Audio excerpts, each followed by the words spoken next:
Hello everyone, কি খবৰ সকলোৰে আশা কৰো খবৰ নিশ্চয় ভালে আৰু আজি বহুত দিনৰ মূৰত মিনি ব্লগ এটা ষ্টাৰ্ট কৰিছো দেই তো আজি হৈছে ৰাখী বন্ধন আৰু মোৰ ফালৰ পৰা মোৰ ফেচবুকৰ ফ্ৰেণ্ড লিষ্টত আৰু ফলোৱাৰ্ছত থকা সকলো দাদা ভাইটি বা ভণ্টিলৈ ৰাখী বন্ধনৰ বহুত বহুত শুভেচ্ছা জনালো আৰু এতিয়াতো সন্ধিয়া 7টা মান বাজিলে আৰু এতিয়া মোৰ দাদাহঁত আহি আছে দাদা মানে মোৰ নিজৰ নহয় কিন্তু কি কম হাৰ্ট টু হাৰ্ট কানেক্টেড এই দাদা আহি আছে তেওঁলোকক ৰাখি পিন্ধাম আৰু আপোনালোকে ভিডিঅ'টো শেষলৈকে চাব দেখাই আছোঁ আৰু এইফালে মোৰ দাদা কেইজন পালেহি আৰু তেওঁলোক আহি পোৱা অলপ দেৰি হৈছিলে 8টা মান বাজিলেগৈ যিহেতু তেওঁলোক দূৰৰ পৰা আহিছে দূৰৰ পৰা মানে এজন চিম্পুৰ পৰা আহিছে এজন ইটানগৰ আৰু এজন দুমুখৰ পৰা আহিছে সেইটো বাবে তেওঁলোকক অহাৰ পিছতে ফাৰ্ষ্টতে ৰাখি পিন্ধাই ল'লোঁ এনেকৈ আৰু তেওঁলোক তিনিজনে এতিয়া ভাতটো খাই মেলি যাব ৰাতি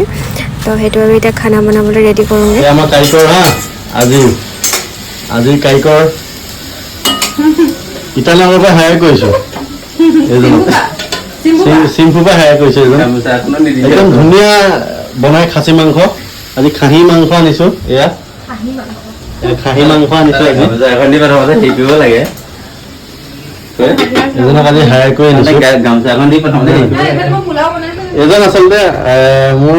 পৰিবাৰৰ এজন ককাই হয় তাৰপিছত আজি বনাই খুৱাম বুলি কৈছে সেইকাৰণে এয়া তাই মাইকী মানুহে মোৰ এয়া অমিতা আলু কাটি দিলে অমিতা কোনে কাটিলা এইফালে